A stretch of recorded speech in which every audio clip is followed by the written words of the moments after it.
Nate the Great and the Pillowcase.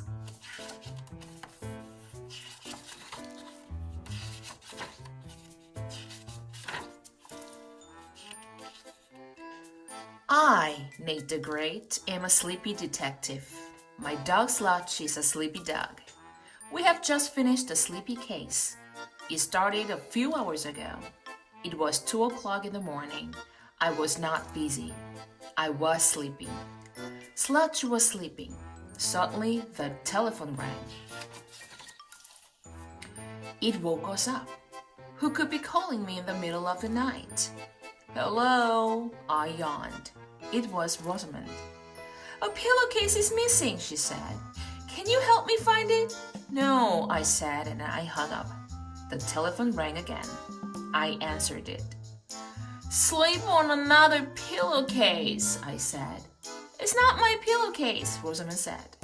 It belongs to Big Hex. Your cat has a pillowcase? Of course, Rosamond said. I yawned. You want me to get up from my sleep to look for a cat's pillowcase? Yes, I thought that Big Hex could sleep without it, but he keeps pacing up and down, up and down, up and down. Doesn't he have a pillow to sleep on? Of course, that's why he needs the pillowcase. Rosamond was strange in the daytime, but she was even more strange at night. I knew that she would not let me sleep. I will take your pillowcase, Case, I said. I put on my bathrobe and slippers. I wrote a note to my mother. Dear Mother, I know you're asleep. I wish I were. I am looking for a pillowcase instead of sleeping on one. I'll be back. Love, Nate the Great. Sludge and I went out into the night. It was damp, dark, dreary, and shivery. We hurried to Rosamond's house. Rosamond looked sleepy and strange, but not in that order. Her 4 cats were there. Plain Hex, Little Hex, and Super Hex were asleep. Big Hex was pacing up and down. I said, What does his pillowcase look like? It's beautiful, Rosamond said. I made it myself. I made 4 of them, 1 for each cat. All the same, white with holes around the open end and a pretty ribbon through the holes. See? Rosamond pointed to her sleeping cats. Big Hex's pillowcase looks exactly like theirs? I asked. Oh no, Big Hex likes to play with his case. So now it's slashed and shredded. I keep washing it, so it's also shrunken and shriveled. And he chewed up the ribbon, so that's gone. Let me get this straight. The missing pillowcase is slashed and shredded, shrunken and shriveled, and it has holes around one end, and you want it back? Rosamond smiled. Yes, Big Hex just loves it. When was the last time you saw it? This afternoon? I washed all my cat's things. I had 4 laundry bags full, 1 for each cat. I even washed the bags. Then I hung everything out to dry. Did you hang 4 pillowcases? Of course, Rosamond said. 1 for each cat. Then Annie came over with Fang. I told her this was my big laundry day for pets. So we undressed Fang and I washed his sweater and neck bandana. Then I hung them out to dry. Then what? When everything was dry, I put it all in my laundry basket. Were the 4 pillowcases there? Yes. Then what? I brought the basket into the house and dumped everything on my bed. Then Annie and I tried to dress Fang in his nice clean clothes. Well, that's the last time I'll ever try to dress that dog. What happened? Fang growled at me. He showed every one of his teeth. I ran out of the room. Then I yelled to Annie to take Fang's clothes home and to take Fang with him. And that's what she did. Did you go back to your laundry after that? No, my cats were hungry, so I fed them. Then I read to my cats. You read to your cats? 15 minutes each day. When did you get back to your laundry? Just before I went to bed, I looked for the night things. The pillowcases and nightshirts. That's when I found out that Big Hex's pillowcase was missing. And one of Little Hex's nightshirts. You're missing the pillowcase and a nightshirt? No, I know where the nightshirt is, and I took it by mistake. I think she just grabbed stuff in her arms when she left. Aha! Perhaps Annie took Big Hex's pillowcase by mistake. No, Rosamond said. I called her before I called you. You woke her too? Well, I found out that she has Little Hex's nightshirt, but she doesn't have the pillowcase. See what a good detective I am. Nate the Great yawned. Since you're such a good detective, solve this case, I said. Sludge and I are going back to sleep. Wait, Rosamond said. I'm not a great detective. You solve this case. Perhaps your pillowcase is still in this room, or you lost it between the clothesline and this room. Sludge and I will look. Sludge and I looked inside and outside. No luck. I said, tell me, has anyone else been in this room? Only Annie and Fang and my cats. Very well. I must go to Annie's house. Call her and tell her I'm coming. Sludge and I went out into the night. It was colder than before. I wrapped my bathrobe tighter around me. I flashed my flashlight on the ground. Perhaps Annie had taken the pillowcase and did not know it. Perhaps she had dropped it between Rosamond's house and her own house. But I did not see it. Annie was waiting inside her house. Fang was waiting too. He was wearing pajamas and a nightcap. Fang had more clothes than I did. Fang yawned. His teeth had never looked bigger. Annie said, I know why you're here, but I don't have the pillowcase. Here is what happened.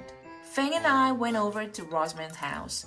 Fang was wearing his neck bandana and the sweater I got him for his birthday. Fang looked very snazzy, but after Rosamond washed and dried his clothes, Fang didn't want to wear them.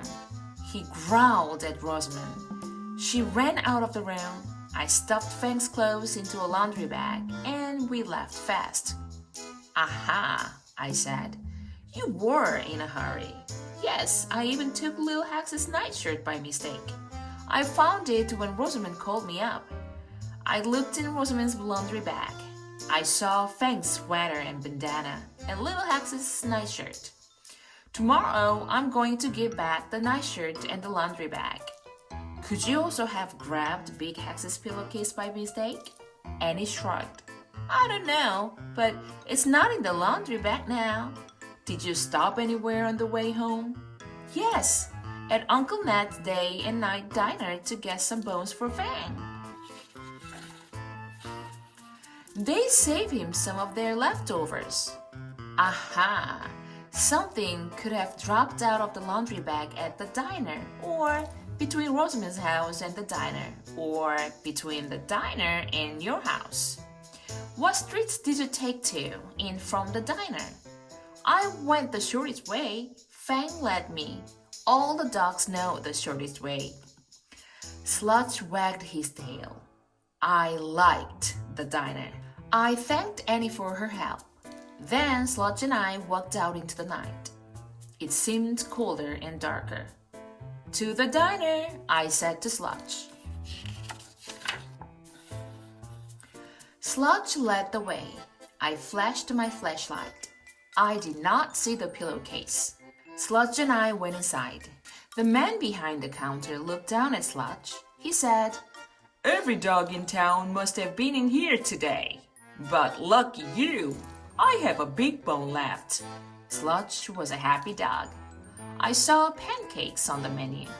I was an unhappy detective. I had no money. But I spoke up. I am Nate the Great. Ned knows me. I would like 5 pancakes and some clues. I will pay you tomorrow. Right now, I am looking for a cat's pillowcase. The man smiled and turned away. He started to make the pancakes. I saw a white cloth sticking out of his back pocket. I peered over the counter to take a closer look. But the man grabbed the cloth and wiped the counter with it. The cloth was small and shredded and it had plenty of holes. Was this the pillowcase? Was the case solved? The man put a plate of pancakes in front of me. I ate and thought. And he must have taken the pillowcase by mistake and stuffed it into the laundry bag. When she stopped at the diner, the pillowcase fell out after Annie and Fang left. The man saw the pillowcase and thought it was rag. I, Nate the Great, had to be sure. I had to get that rag. The man stuffed the bag into his pocket. Then he bent over. So did I, Nate the Great. I reached for the rag. I pulled it out of his pocket. I spread it out. I tried to open it up. It wouldn't open. It was not a pillowcase.